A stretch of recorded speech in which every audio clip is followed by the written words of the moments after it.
Hi everyone, my name's Dr. Brad Meyer. I'm the Associate Professor of Percussion at Stephen F. Austin State University. Today, I'm going to be working with you all on audition tips for auditioning for college. These are going to mainly apply to percussion auditionees, but they'll also be very relevant to strings, piano, winds, brass, all the different areas of music. And so the reason why I want to create this series is because when I was a teenager auditioning for college, I didn't know what to expect. I had a lot of questions. And so this is really to help you all have a great, confident experience where you can really show whoever you're playing for your best abilities and give your best foot forward when it comes to your audition presence. So I hope you enjoy these tips, and let's get started.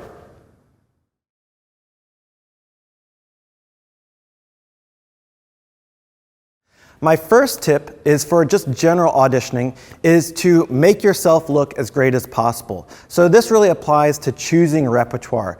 Choose things that you feel really confident you can play that are going to really show your strengths and minimize your weaknesses. So in percussion, if you're great at marimba and snare drum, choose solos for those. But if you're not great on timpani, don't choose a timpani solo. Or if you're not great on drum set, don't play drum set styles. Instead, stick to your strengths.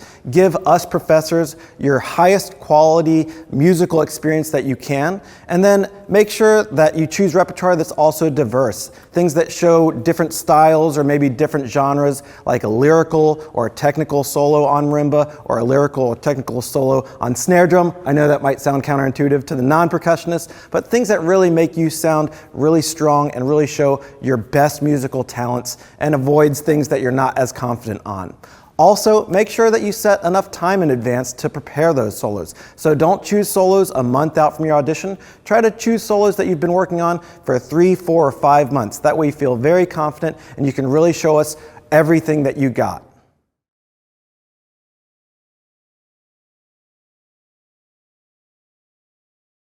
Today, I want to talk to you with tip number 2 about understanding the logistics of your School of Music audition.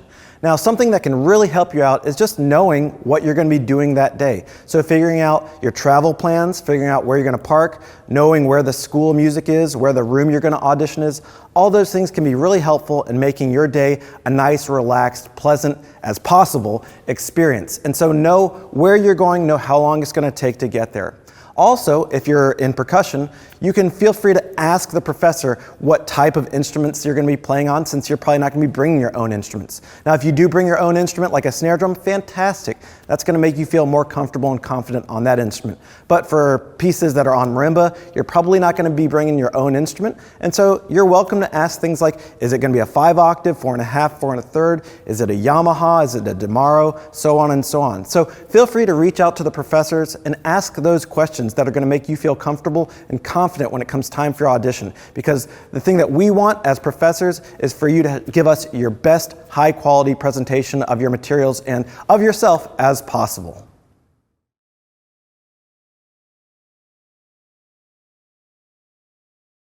My third tip about auditioning for a School of Music is to make sure you register early. Now, early would probably be sometime around November or December, but make sure you register early enough so that you can really plan in your calendar and set goals that will allow you to prepare your solos in a really excellent, high-quality fashion, making sure that you know when and where you're going to audition. Registering early will also allow you to see what audition dates will be eligible for music scholarship. Usually earlier spring auditions will allow you to be eligible for music scholarships, and later will just make you eligible to be entered in the studio or not for that specific instrument. So make sure you reach out or find the School of Music's website and find that information so you can set yourself up to understand if you're going to be eligible for music scholarship and admittance or just admittance into the studio.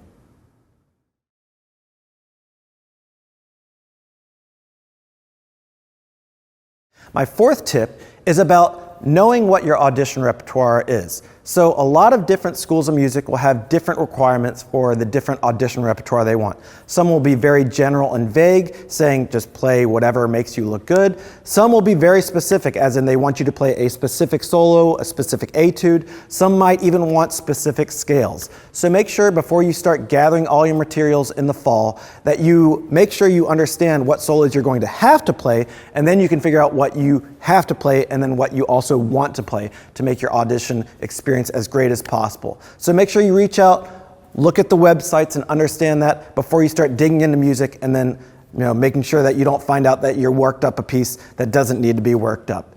Hopefully, by understanding those requirements, you'll be able to set yourself up for success and have a great audition.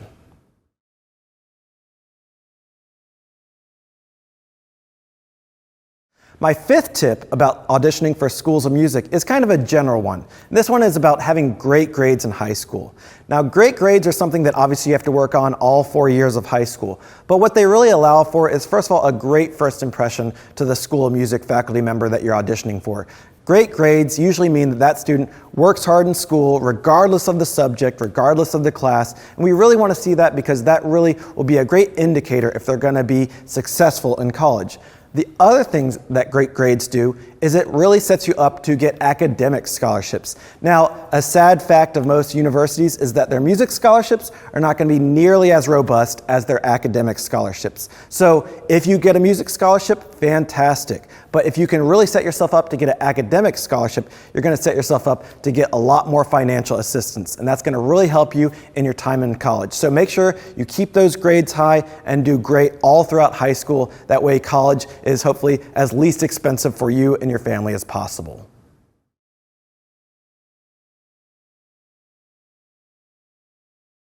My sixth tip for auditioning for a school of music is to dress for success. Now, this is going to vary widely from person to person. Everyone's got their own style, but things you want to just consider is that this is going to be your first impression of someone that you want to impress and hopefully get in their studio or get a scholarship from. So dress nicely.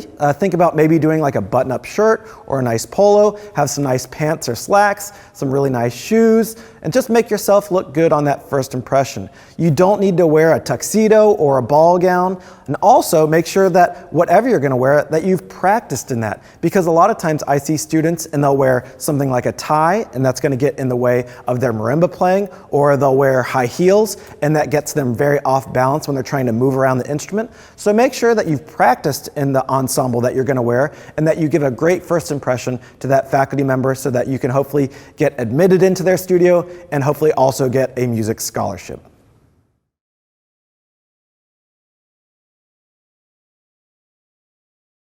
My seventh tip for auditioning for a school of music is to make sure you bring your parents or guardians if possible. Now, the great thing about bringing parents and guardians is that they can help with the audition process. They can help you figure out if you get a little lost where to go. They can ask questions. They can just be an extra set of helping hands if you need to carry stuff in. Now, the best part about bringing them is that after audition, usually you're going to get a couple minutes to talk with that professor. And so what they're going to have, your parents or guardians, is questions that you may not have even thought about. Things about the studio culture, things about the dorms, things about parking, just whatever questions they have are fantastic to ask at this time. The other thing that it does is, in my opinion, as a faculty member, is that it makes your parents more comfortable with that professor and more comfortable with that university. When parents or guardians come, that really helps them understand the different ideas and cultures and concepts that that school of music is going to have to offer. And so what we really want is for not only you as the student, but your whole family to feel great with the final decision you make when you decide which university you're going to choose. So if you can, please do bring your parents or guardians, because that's going to be a great experience for them as well.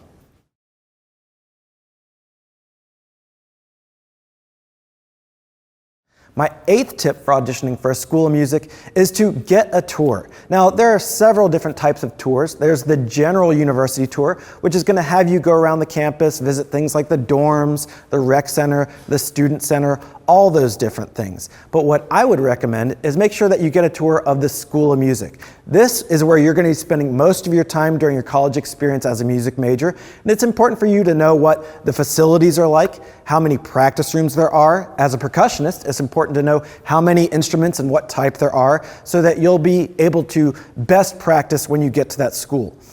The next thing I would recommend is also reach out and see if there's maybe a experience that you can take part in where you can actually observe the professor, observe the students, and kind of just get to know the studio. So at SFA, we have the Be an SFA Percussionist for a Day program. And this allows you to observe things like percussion ensemble, steel band, concert band, marching band. You get to observe me teach a lesson, and you get a lesson for free. This is a great experience because hopefully you love the way that I teach, you love the way that the percussion ensemble plays, the concert band plays, but sometimes when you go to university and you experience how a professor teaches, you're not going to love it. And so that can really help you decide in the long run if you're going to attend a university or not. So make sure you reach out, try to use one of your high school, college visits days to make sure that you go to the campus and really understand and learn about what that university has to offer, both from a facility standpoint, but also from a professor and studio standpoint.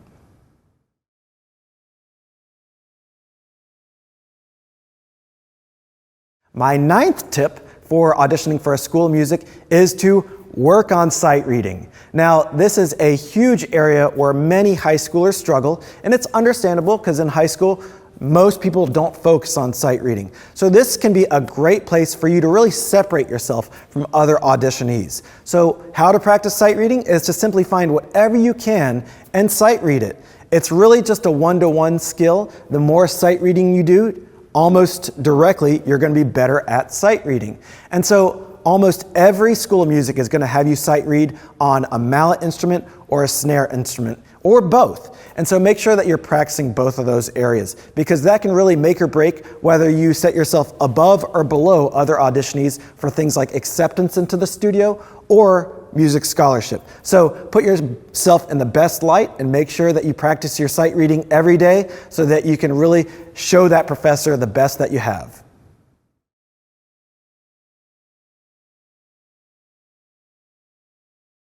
My 10th tip for auditioning for a school of music, especially as a percussion major, is to bring your sticks and mallets. Now, hopefully, you've purchased your own sticks and mallets and have been playing with them for a while. But if you use your school, your high school sticks and mallets, make sure you bring those, because what we really want you to do is feel as comfortable as possible on your audition day. And if you come and you ask for sticks and mallets, we'll happily let you borrow some. But they're going to feel different, they're going to sound different than probably what you're used to playing with. So make sure, just like a brass player brings their own instrument or a string player brings their own instrument, that you bring your own sticks and mallets that you feel great and comfortable with. That way you can sound the way that you want to sound and you can perform the way that you want to perform. So set yourself up for success and bring those implements so that you can play as great as you can.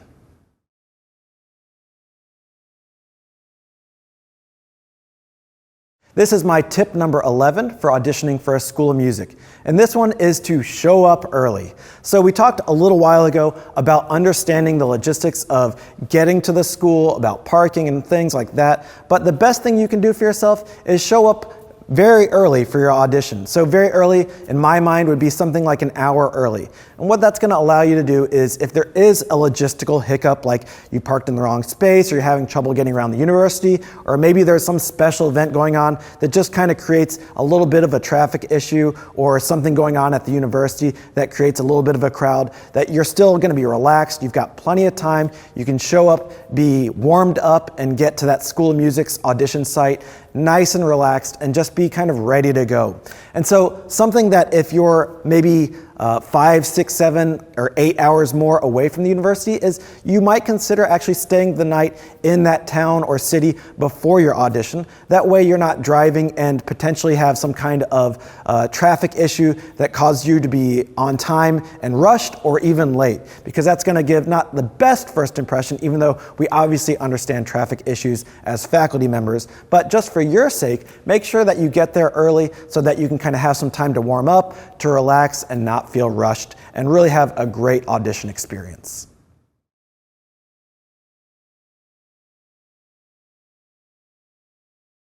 My 12th tip for auditioning for a school of music is bring a resume. Now, the great thing about a resume is that it's going to really help that professor see all the things that maybe you don't mention, or maybe things that aren't obvious in your music audition. So a resume doesn't have to be long, it doesn't have to be fancy, but make sure that it includes things that make you look great. If you have a great high school GPA, if you're part of the beta club or honors team, if you've done extracurriculars, if you're maybe in Boy Scouts or Girl Scouts, just anything that's going to help us understand kind of the non-musical personality reality of you as an incoming prospective student. This is going to help us get to know you a little bit better, and also can help your chances of getting accepted and maybe possible music scholarship as well. So bring a resume, have your parents or have a teacher look over it so that it's looking very clean and there are no grammatical issues. But bringing one will really help us understand who you are and the type of person that will be coming into our studio if you're accepted.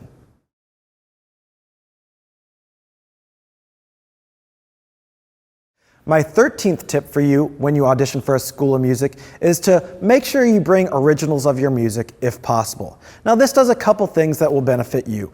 The first is that as a professor, I've heard a lot of music, but sometimes a student auditions with something that I've not heard before. And so making sure you bring in that music is very beneficial, as I love to read along, make sure that what you're playing is what's on the music. And so that's the first thing that bringing in the originals does. The second thing is that if you're bringing in originals, hopefully it's going to be not marked up, because I'm sure that in lessons you've been working with a teacher and they've been writing in notes in the music, and so hopefully that original is going to be a clean copy and not kind of indicate to the professor where you might be struggling or have some upcoming mistakes. The third thing, and this is just a personal preference, is I love when students come with originals because it shows that they're supporting composers. As a part of music, we should absolutely support composers, and by purchasing the music that we're working on and that we're performing and auditioning with, we're really showing that we value the industry that we're a part of.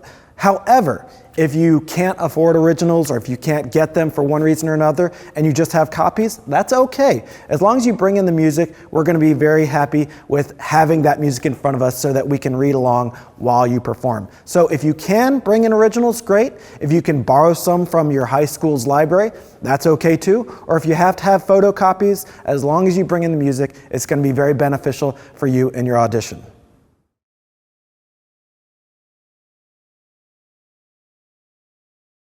My 14th tip about auditioning for a school of music is be prepared to talk. Now, there are several things that you should be prepared to talk about, and the first one is be able to talk about yourself. Be able to list off your accomplishments, pieces that you've played, different ensembles that you've played in, just anything that really makes you look great. So make sure you practice that. You can do a little mock audition with your parents or with your friends, but be sure you can talk about yourself and just sound confident about all the great things that you've done while you've been in middle school and high school.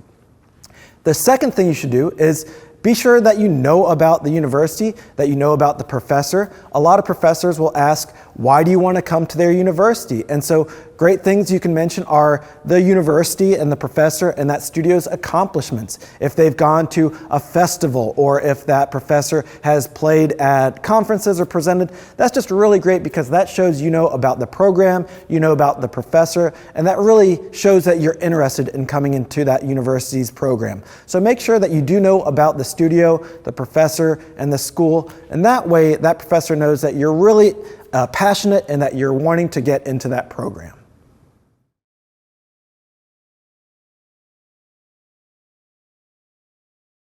My 15th tip for auditioning for a school of music is to have a list of questions when you come to your audition. So most professors are happy to answer questions in the months preceding your audition, so make sure you reach out and get anything answered that you might have. But in the couple days leading up to your audition, or even at your audition day, you might come up with a list of questions, whether on a piece of paper or in your phone, that you have about various things that you're interested about and want to know more about. So at the end of your audition, you can ask things like, how do you audition for the marching band, or how do you audition for concert bands, or who's your advisor going to be, or anything about dorms.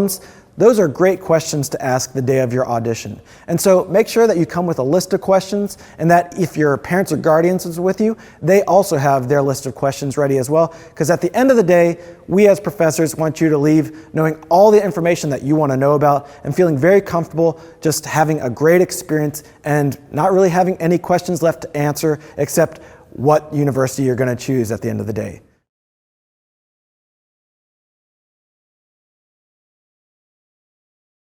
My 16th tip for auditioning for a school of music is do mock auditions before your actual audition. So a mock audition is really just a fancy term for doing run-throughs, whether that's in front of family, whether that's in front of friends, wherever you can do them. But play all of your pieces in a row, front to back. And so a great way to do this is, first of all, do it in the band hall or orchestra room or choir room before you get to your audition. Run your whole program front to back. Also, you can practice sight reading. So have a teacher or a friend throw up a piece of music and practice taking 30 seconds to look it through and then sight reading it in front of them. That's a great way to practice for your audition.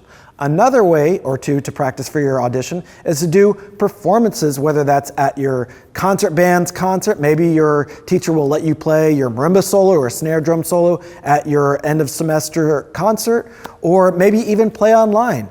Go to Facebook Live and simply play down all of your music. Now, that would be incredibly stressful, but it would be incredibly beneficial, as that's going to replicate that experience and that stress of the live audition. So the more you can do that, the better and more relaxed you're going to feel in that actual audition experience.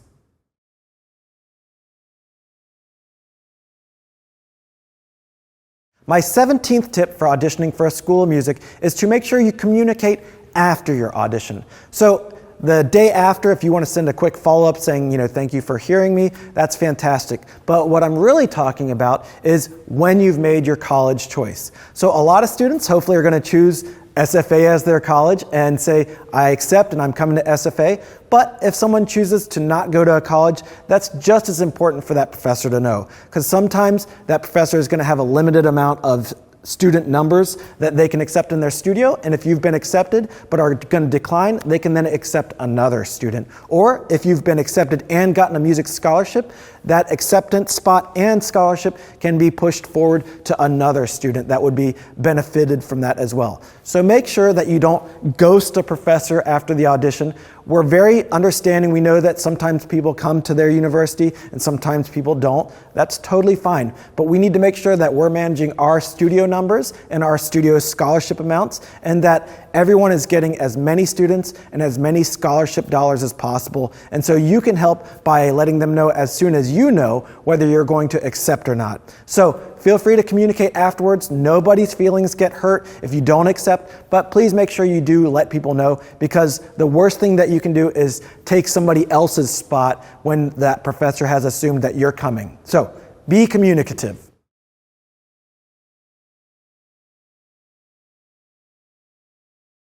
My 18th and final tip for auditioning for a school of music is to make sure on your audition day that you try to have as much fun as possible, be yourself, and try to be as relaxed as possible. Now, we as professors know that this is an incredibly stressful day for you and for your family, so what we're going to try to do is to help you just relax, breathe, and have a great experience. And you should try to do the same. Don't come in and try to be anyone else but you. Just try to have fun, try to play the best that you can. Know that you're probably going to make a mistake or two in your performance. That's totally understandable. Just keep playing, keep moving forward, try to have a great experience, perform to the best of your abilities, and have fun. At the end of your audition, take a big breath of relief, enjoy it, and then ask those great questions, find out more about the university, and just have a great end of audition experience. Have fun and act some jacks.